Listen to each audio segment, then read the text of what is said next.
Olá! O Conexões de hoje vai debater a situação dos adolescentes infratores que têm que cumprir medidas socioeducativas no estado de Goiás. E além disso, no programa de hoje você confere... Mesmo em um contexto com crise econômica mundial, o ritmo de exportações em Goiás não foi afetado. O cadastramento de possíveis doadores de medula óssea é feito no Hemocentro de Goiânia.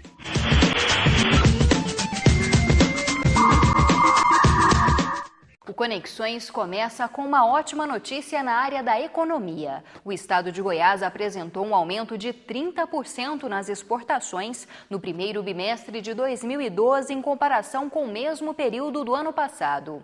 O principal motivador deste aumento foi o setor da agropecuária.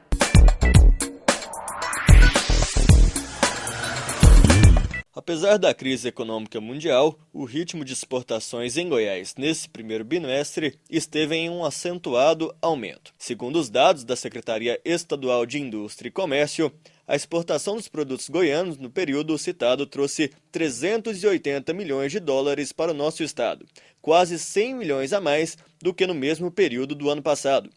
Para o supervisor estadual de pesquisas econômicas do IBGE, o aumento nas vendas traz benefícios não só para os empresários, mas também para toda a sociedade. Esse setor agrícola, agropecuário, tem um peso maior no estado de Goiás do que tem no Brasil como um todo. Quando esse setor cresce, isso dinamiza outros setores, inclusive o comércio. Então gera emprego, não apenas o emprego agrícola, mas o emprego em outras áreas que não agrícola. Mesmo em um contexto com crise econômica mundial, o ritmo de exportações em Goiás não foi afetado. Muito pelo contrário, se Estados Unidos e Europa não têm mais forças para importar os nossos produtos, o mercado asiático surge como mapa da mina para impulsionar a nossa economia. Em 2001, a China era responsável por apenas 4% nas exportações goianas, número que saltou para 20% em 2009. Nos 2 primeiros meses desse ano, o país asiático importou sozinho cerca de 79 milhões de dólares. Para o analista de mercado da FAEG, esse número exorbitante de aumento de exportações foi reflexo de uma demanda imediata no mercado internacional e não deve permanecer para o resto do ano. De qualquer maneira, é um bom sinal que a gente vai ter um ano aí, com certeza, com crescimento em relação a 2011. Então, é um bom sinal.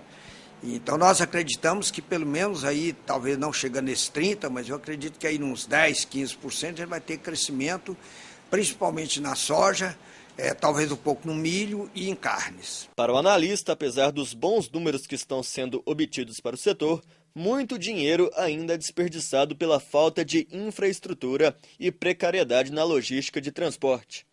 E agora falando um pouco sobre saúde. Você já imaginou ser um doador de medula óssea? Se já pensou sobre o assunto ou se tem dúvidas a respeito deste processo, confira o Conexão Viva Melhor.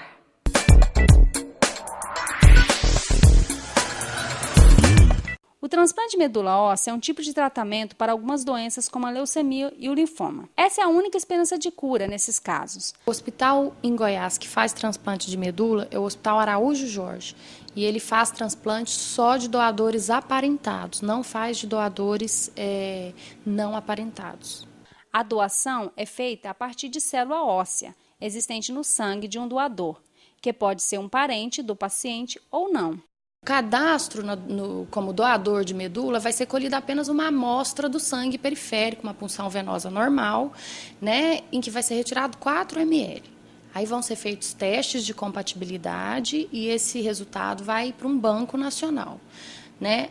A partir desse momento, se houver compatibilidade com algum doador, esse doador vai ser chamado novamente para serem feitos mais testes e se houver a compatibilidade total, é que ele vai passar então para o procedimento de doação. As chances de encontrar um doador compatível é em média de 1 a cada 100 mil pessoas. Já as chances de compatibilidade entre os familiares é de 25%.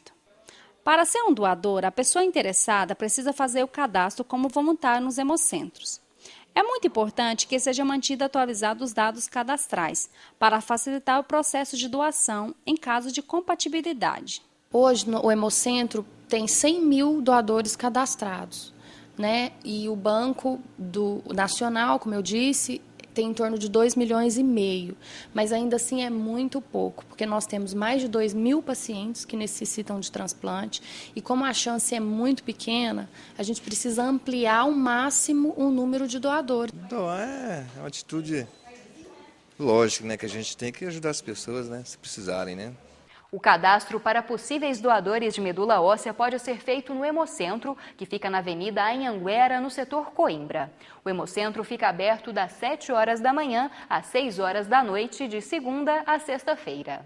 E no próximo bloco, Conexões vai discutir a situação dos adolescentes que estão nos centros de internação no estado de Goiás. Quem vai falar sobre este assunto é Maria Aparecida Borges, que é mestre em serviço social e que fez uma pesquisa acerca dos centros de internação na capital goiana.